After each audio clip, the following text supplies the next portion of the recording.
Hello and welcome to Newswire. I'm Ayza Omar. We will be talking about the ASEAN Summit that has taken place on Monday and how U.S. President Donald Trump didn't show up for this very important summit. However, it was attended by regional leaders, including Japanese Prime Minister Shinzo Abe, Indian Prime Minister Narendra Modi, and Chinese Premier Li Keqiang. Now, this also resulted in national leaders in Bangkok not attending either, instead sending their foreign ministers or secretaries to attend the ASEAN-US summit held on Monday in Bangkok. So at the same time, we've heard President Trump's national security advisor, O'Brien, criticizing China, saying that Beijing was using, and I quote, intimidation, as he used the word, to stop ASEAN nations from exploiting energy resources, something to the tune of $2.5 trillion in the South China Sea. So we'll be talking to our panel of experts of how this development essentially not only affects U.S.-China relations at a time where there seems to be an indication that they're reaching an agreement, or at least, or pointing towards a potential agreement between the two that might just de-escalate the trade war that has been going on for the past 16 months. So let me introduce the guests who are joining us today. We have with us analyst Mr. Einar Tangen joining us from Beijing. Welcome to the show, Mr. Tangen. It's always good to have you back. And we have Dr. Christian Kaunert, a security expert, joining us from London. Welcome to Newswire. Mr. Tangen, let's get a start from you here and your analysis on how you're seeing, first off, the summit not having the presence of the U.S. president himself. Well, quite frankly, this is the second year running, so it sends a very strong message that Donald Trump can't be bothered. Last year, Papua New Guinea was not someplace he wanted to go. He seems to think of the East as just something that involves China, but he doesn't, despite saying that he was very concerned about it, he doesn't seem to actually want to spend the time. Part of that this year, of course, would probably be due to his domestic issues. But at this point, what you have is a junior member of the administration, not Pompeo or anybody else who would have any stature. Hence, many countries not sending anybody of a very high stature to this. And he's complaining that China is actually trying to make the bridge both on two issues. The RCEP, this Regional Comprehensive Economic Partnership, and then the South China Seas, creating a code of conduct. This has been a big issue for China. They have seemingly gone with the idea that there will be a consensus that will be negotiated with ASEAN as opposed to a kind of bilateral approach was in favor before. So as China moves to try to stabilize its relationship, it seems that the U.S. is unhappy.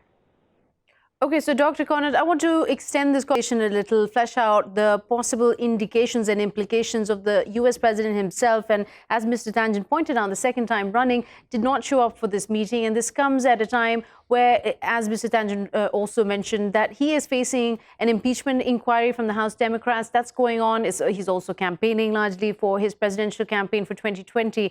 And yet at the same time, he was seen at an event in New York, a mixed martial arts event. And there, too, he, in fact, was, just an example of how bad things are in his own country towards him. He got a lot of booing from the crowd, second time running this week. But what does this indicate to other regional players who maybe see this as an opportunity, the U.S. missing that leading role? Thank you very much. I think it's definitely true that President Trump has very significant problems at the moment with the impeachment inquiry, with the process that is ongoing, with all the revelations that come out on a daily basis, revelations of a nature that we haven't really seen since President Nixon. He is very, very significantly in trouble. So he has to very clearly play his domestic base. However, we should be careful to kind of say President Trump is already over his zenith. He is very clearly still quite popular amongst his base, and that is, in a sense, what he's working with at the moment. That is what he spends a lot of energy on. Now, in terms of leadership, obviously that leaves a void, right? Because an American president that is very preoccupied with domestic politics obviously cannot lead to the extent that other US presidents have done so in the past.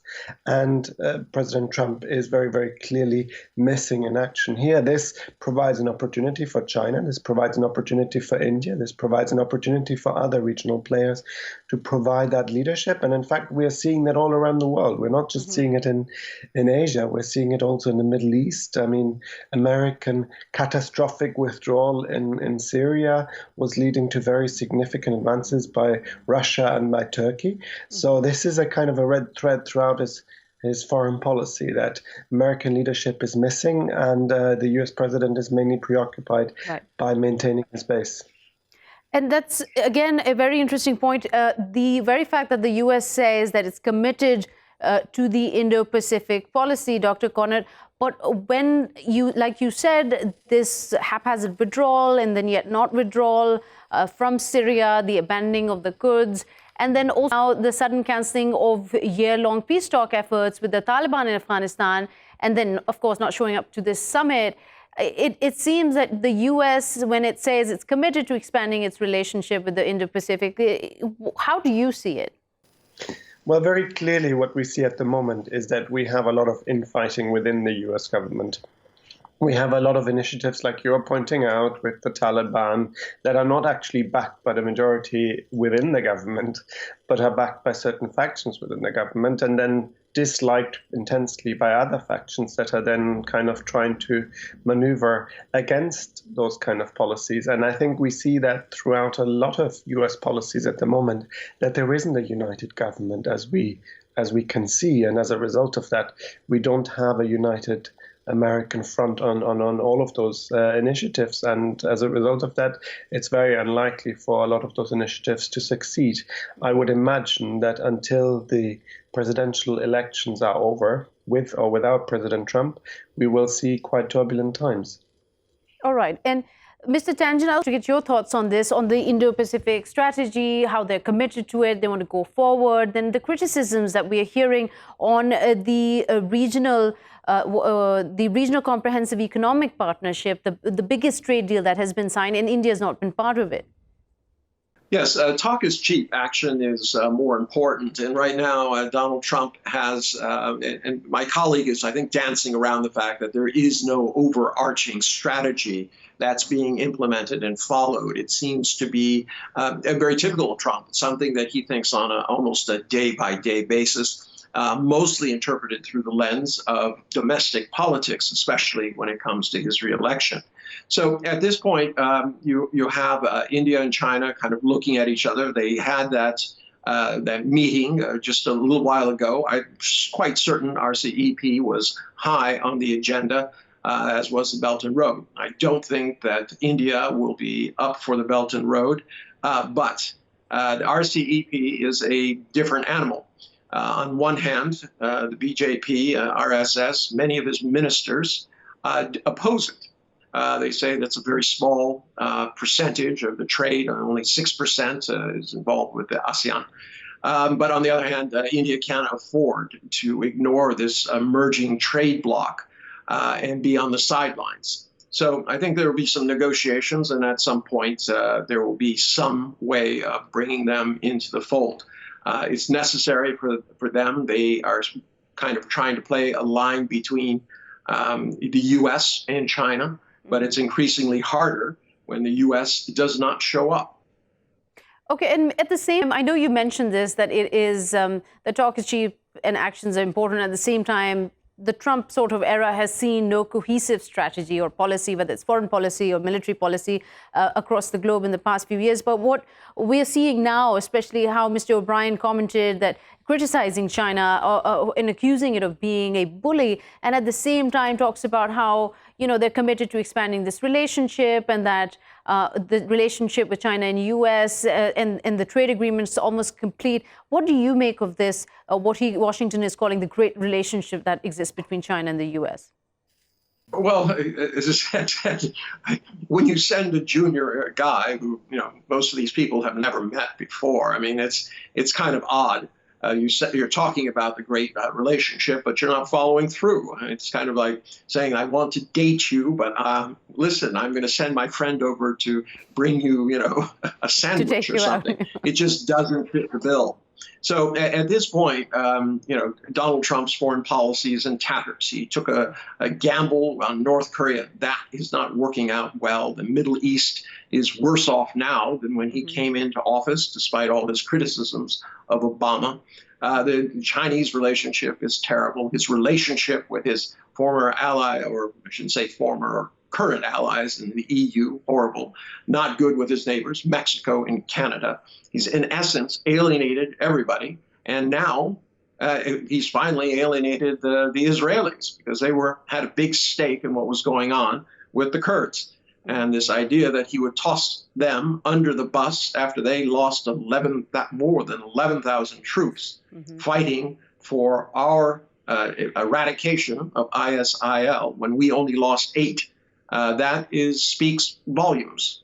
You can't talk around facts like that. You can't talk around facts. That's an interesting point. And Dr. Kaunert, just the Chinese that they seem to be having a tough time making amends with, they've taken on the Thai as well, haven't they? I mean, just a week before the ASEAN Summit, the U.S. Trade Representative Office, they announced that they would be suspending Thailand's duty-free privilege under the GSP system.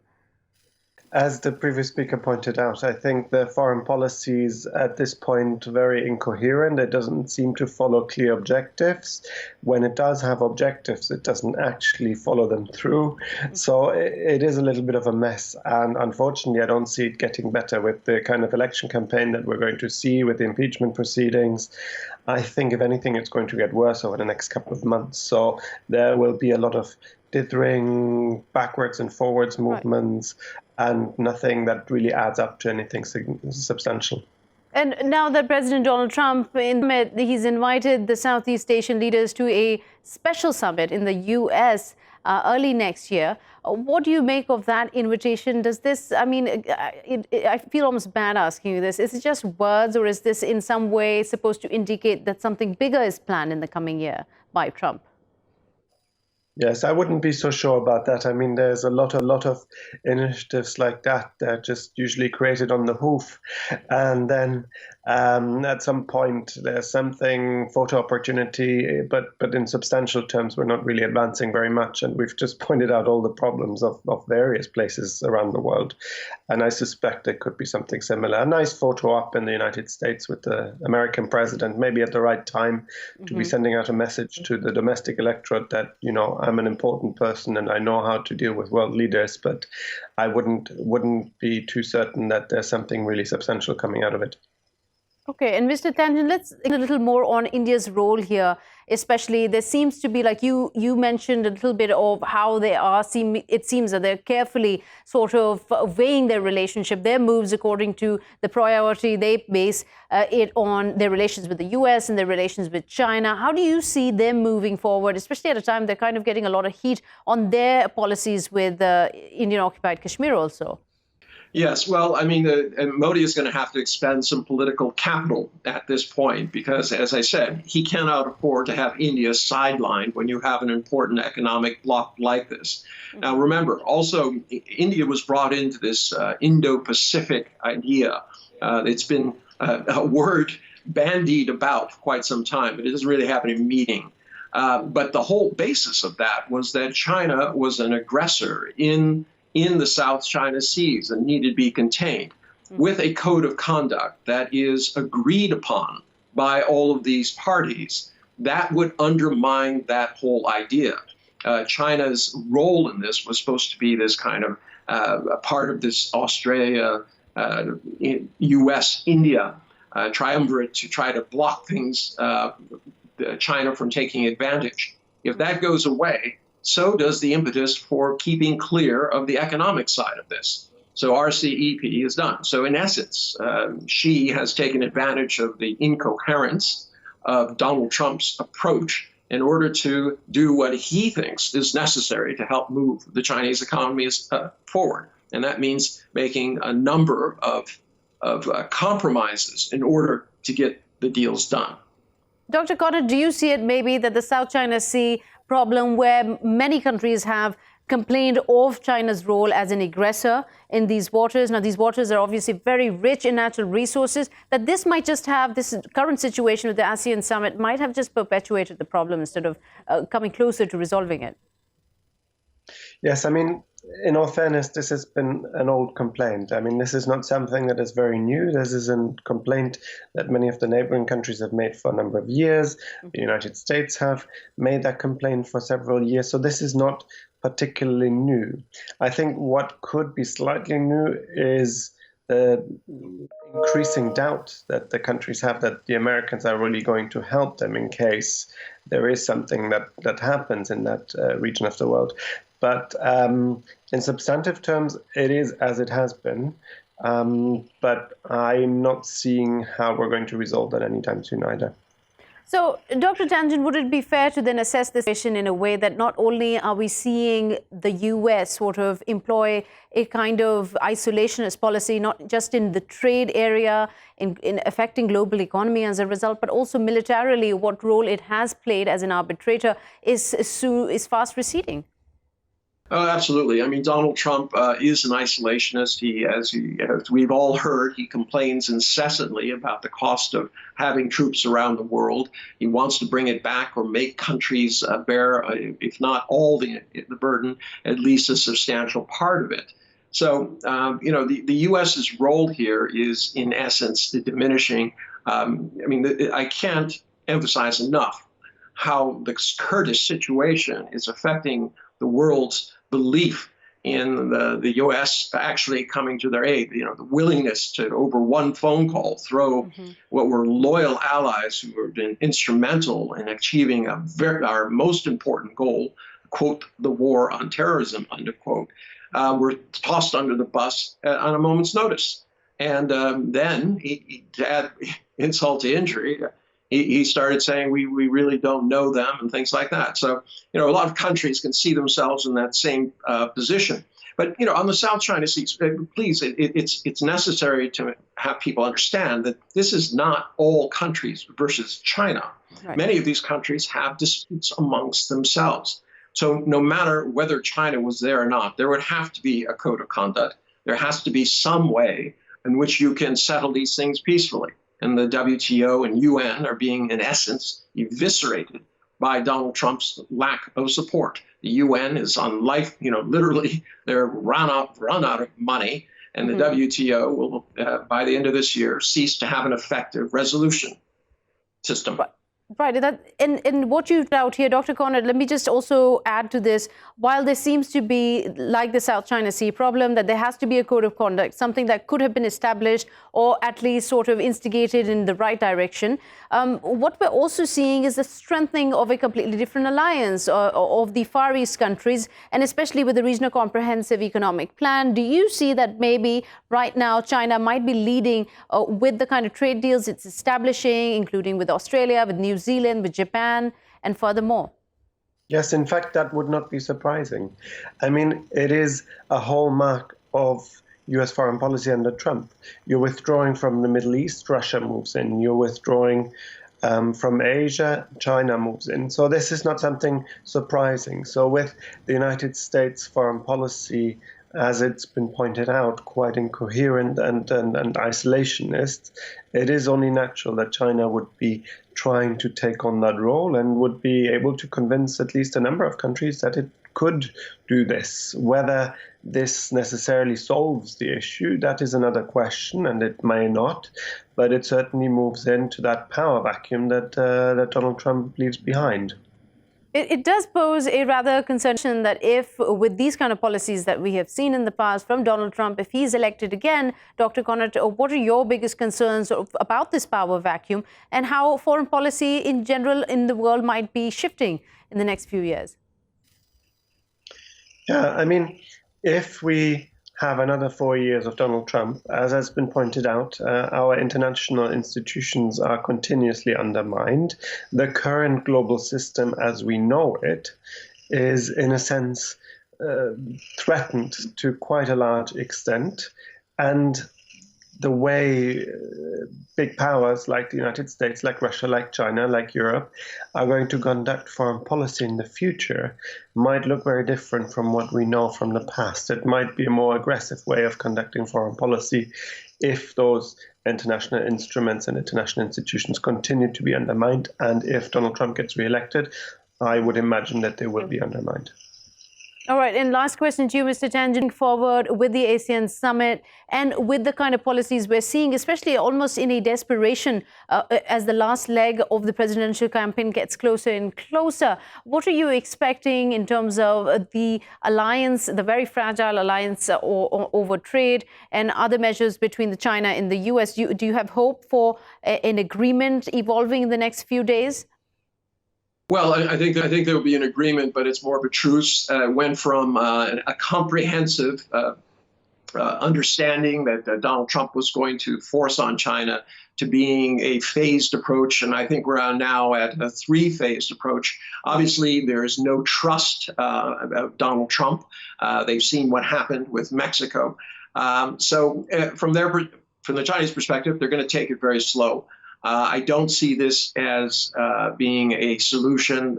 In essence, this is a trade truce, and there will continue to be the decoupling. Even as Donald Trump gets closer to these things, you've seen him ratchet up the rhetoric, not only at this ASEAN summit, but also through Pompeo, through the vice president. He's attacking, he's not allowing Chinese officials into the U.S. without a lot of hassles. In some cases, just denying visas. He's identified anyone who's Chinese as a possible threat, spy, etc. So this is not going to get better. Attacking Huawei and a host of other companies now it's TikTok and a lot of the entities that are very advanced in AI have now been blacklisted. Right. So this is not going to suddenly clear up. This is not a passing storm. This is a hurricane which is going to leave a lot of damage behind. All right, Mr. Tangen there. And Doctor, thank you so much for taking out the time to give us your analysis on how this ASEAN Summit has progressed, especially with the kind of role that the US President Trump has played in terms of not being there, but also kind of this isolationist policy that seems to be getting worse and worse, at least for global economy as we see it, as well as the wars that they're involved in the Middle East. But we've only got this much time for this topic. We'll take a quick short break. We'll be back with more news.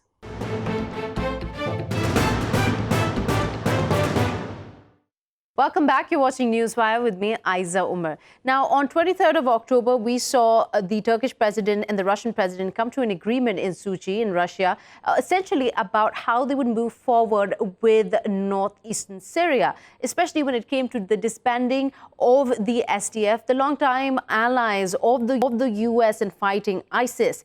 Now, with that came the agreement that there will be joint patrols between Russia and Turkish forces on the ground. However, with escalating violence in the region still persisting, it really brings into question whether this agreement is holding strong or starting to fall apart. So we'll be exploring this and more with our guests. Let me introduce who we have today. We have Mr. Can Hasasu from Istanbul, a journalist, and also Mr. Dmitry Babich, an analyst joining us from Moscow. Mr. Babich, let me come to you to get an understanding of the situation as it evolves. The latest we're seeing, just today we heard the Turkish president, Mr. Erdogan, come out and say that the Kurdish fighters were not leaving the safe zone that was established in an agreement in Sochi in Russia just the end of last month with his Russian counterpart, President Putin. What do you think is unfolding here in terms of establishing a safe zone and whether this deal between Turkey and Russia is actually falling apart? Well, I think the deal has a good chance of being kept because President Erdogan and President Putin are serious people. They managed to reconcile our countries despite the fact that there was a serious conflict in 2015 when Turkey was trying to topple the government in Syria, and a Russian military plane was downed by Turkish Air Force. So please notice that Russia and Turkey, which are constantly being accused by the European Union of not being democratic enough, Russia and Turkey managed to reconcile themselves. Now, show me a country with which the European Union managed to make peace since its Right, formal Mr. Babich, that is definitely a great achievement on their part, that they have managed to come to terms in negotiating an agreement to stop the kind of onslaught that the Turkish forces were doing on the civilians. So many thousands have been displaced, many have been killed. But what we're seeing, which goes against the agreement, is a continued trend of violence. Just 5 days ago, we saw an escalation where there were Turkish forces being attacked by Syrian regime troops. So there is a concern that has the violence abated? Have the Kurds the terrorist group YPG, been moved south of the safe zone? So I cannot tell you exactly if the violence is growing or abating. But I can tell you, please remember, that in 2012, 2011, when the civil war in Syria was starting, the West, especially the European Union, never talked about the sanctity of the Syrian border. They supported Turkey then as a NATO member and said that NATO should send its troops against Syria, including its Kurdish population. And now suddenly the West made this 180-degree turn, they made a U-turn in their politics. They declared Mr. Erdogan their enemy. And as you basically cite Western sources when they say that the Turkish troops are committing cruel acts against local population. In fact, I think the main blame for what happened in Syria is with the West, with the United States and the European Union, the countries that decided to change regime in Syria, despite Syria being a member of the United Nations, and they started this awful war. Right now, Russia, Turkey, and Iran, three very different countries with very different regimes, they agreed to put an end to fighting, to do something that the United States and the EU have been unable to do in all of these years. And I cannot find any justification for the position of the United States because they were not invited to Syria by the United Nations. They were not invited by the Syrian government, but they continue to occupy the oil-rich regions, and they say they're going to protect these regions. From whom?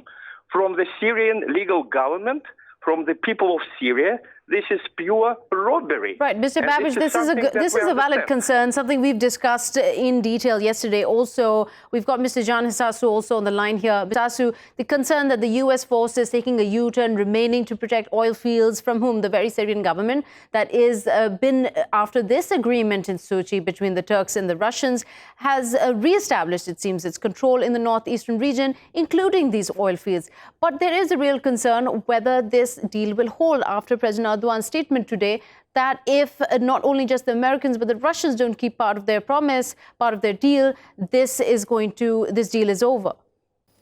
I think Erdogan's statement is just to underline that Turkey is not giving these speeches to really be against the US or the European Union. It's about principles that they are acting in the region. So Erdogan is trying to say that our acts and our policy is based on principles, and whoever doesn't really follow the principles that we agreed on, we have the right to reconsider our decisions. So I don't think it's a signal that Turkey will really have a problem with the Russians about Syria, but Turkey from the beginning tried to open multiple gates to negotiate with the parties on the field, on the table, and try to be clear and transparent in its policy in the region. You're referring to the U.S., how for months on end they kept dilly-dallying forward one date after the other in establishing this safe zone until that fateful phone call in October, after which the Turkish offensive began. But coming back to the current situation, these joint patrols taking place with the Turkish and Russian troops together, how are they going forward? Are they succeeding in disbanding the YPG from the northeastern area and establishing the safe zone? The YPG is a very difficult task, actually. The PKK terrorist group inside Turkey the fight is still going on. I mean, this is not Syria. We're talking about Turkey. Yes, the Turkish security forces has controlled the PKK's presence inside Turkey, and that they limited the presence of the terrorist group in some really rugged mountain areas only, and they can't set camps here. But Syria is a totally different game. So now Turkey, the main concern for Turkey is the civilian casualties. So to avoid civilian casualties, the Turkish army is not using the methods that used by the U.S. in Raqqa or Mosul in Iraq. I mean, destroying the whole neighborhood and gaining some territory against ISIS is not the method that the Turkish army using there. So they are patient, and it's going to cost the army in terms of casualties. But that's why Turkey is expecting actually these kind of delays, and they understand that there will be cells who will continue to attack, to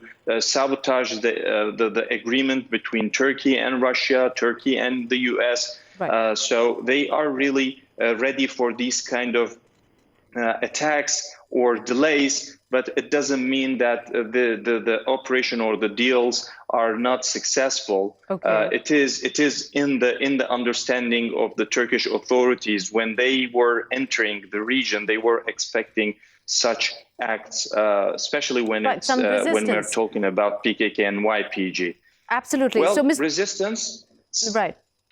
Yes, some of these attacks right? is Because actually these not only were the SDF present here, but also there is some of government, which they call the self-administrative government, the kind of presence they have. They've established it for years. There's a certain demographic of the population existing there. It really does bring into question how they move forward, who takes control. The Turkish forces are present in certain parts of northeastern Syria, but at the end of the day, who will carry on the administrative duties?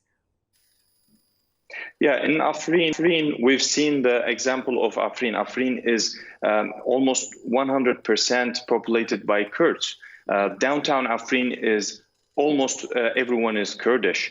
But in order to not to bring the fight into their neighborhood, the people decided to not fight there, and they really pushed and put pressure on YPG or the PKK not to bring the fight inside the residential areas.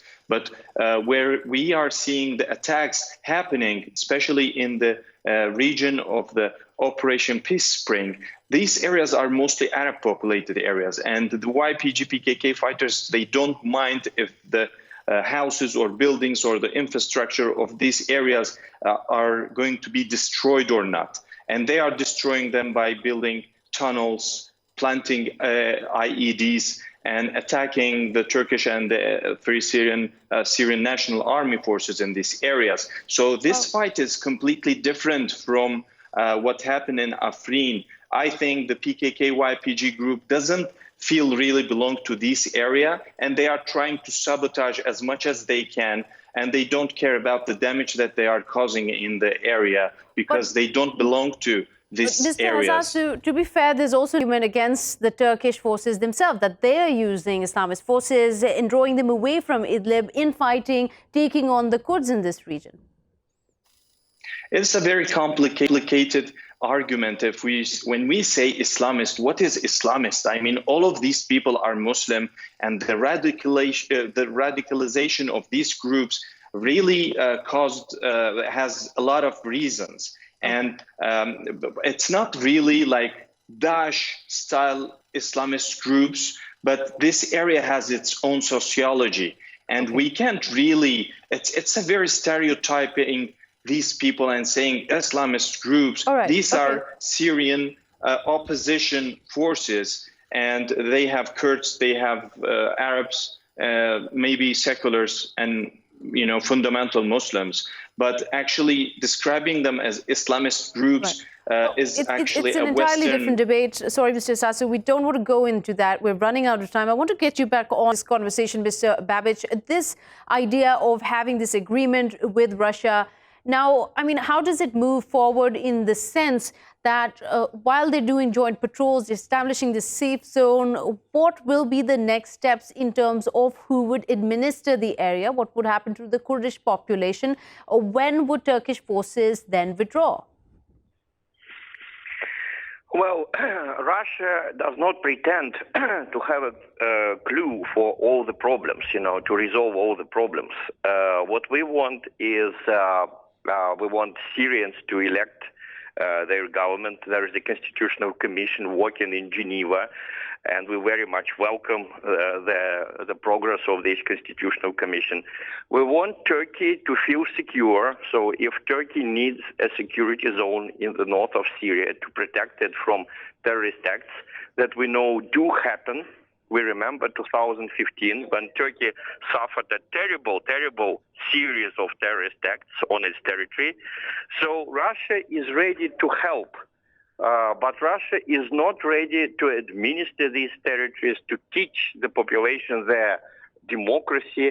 We're not Americans. We don't want to teach other people how they should live. We think that Turks, Arabs, and Kurds who have been living in these areas for thousands of years, they have the right to decide their own fate. We're not going to impose any standards of them.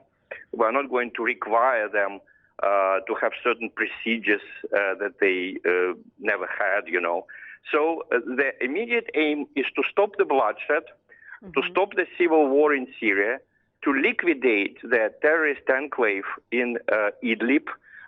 It's very erroneous that the United States that has been saying that Idlib is a peaceful place, it should not be attacked by Russian aviation or by Syrian forces.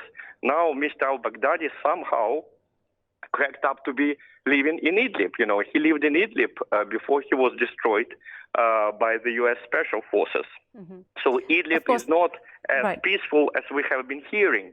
So in itself, the death of Baghdadi is being contested by the Russians themselves. They want proof that the U.S., as usual, is holding back on at the moment. But Mr. Hasasu, the argument that Mr. Babich has made, that it isn't Russia's job, it's not like the U.S., it's not going to sit there and teach how to run a country. Do you agree with this? Is that how this is going to move forward, that the position that Russia has in this, the stake it has in Syria for the past 5-6 years is just a military watchdog and not of an administrator, a sponsor of this alliance right now with the Turks in northeastern Syria? We must see that the process is pretty casual. I mean, there are no certain rules or certain really formulas to solve the problem. So I think Turkey, Russia, and sometimes US are trying to understand and act according to the developments on the field. So if we go back to the deal between Russia and Turkey, Kobani, Manbij, they have all different characters. Idlib has its own character. So it's a very complicated area. But what I see is Russia and Turkey are really determined to have kind of a communication line, an open communication line to discuss at least these problems openly and try to solve it as soon as it happens. Right. So that's why this region is kind of unique, and we shouldn't really judge on what's happening on the ground immediately whenever something breaks out. That's what I see in Syria specifically. Okay, Mr. Babich, now until the announcement came from President Donald Trump last week that we like the oil, we're going to stay back and protect the oil, or we want the oil, whichever way you interpret his statement is really open for interpretation. It was assumed that Russia has pretty much got the victory on this with the development, with an agreement with the Turks, because of the kind of incoherent policies we've seen, not just in the time when President Obama was dealing with Syria, but also continuously with President Trump. But now, with President Trump leaving back about 900 troops on the ground to protect these oil fields, is that a kind of a spanner in the works for Russia and how it was planning to move forward? Well, Russia said that this control by the Americans of Syrian oil fields is illegal. Our foreign minister even used the word banditry, speaking about it. But of course, it doesn't mean that Russia will fight a war with the United States over this oil field. I think the Russian strategy is that people of the world should recognize that the attempt to topple the legal Syrian government, with all of its defects, with all of its imperfections, that it was wrong, that it was a mistake, which cost dearly to many countries, including Turkey. and that we should move forward, negotiate, and we should allow Syrians to elect their new government, and that new government should take this oil field. Americans should hand the new Syrian government all the territory that legally belongs to it. This is something that can be agreed on in the UN Security Council. We have a lot of channels to reestablish Syrian territorial integrity. What is important is that everyone now is committed to Syrian territorial integrity. Russia and Turkey, we both say that we don't want to partition Syria. We want Syria to be a viable state, secure for its neighbors. This is the ultimate aim. Okay. All right. Unfortunately, we've run out of time. Mr. Babich and Mr. Hasasu, thank you so much for sharing your insight on this. There are a lot of questions about how this agreement would move forward, but we'll have to keep you up to date tomorrow probably, and we'll see you then. Until then, goodbye.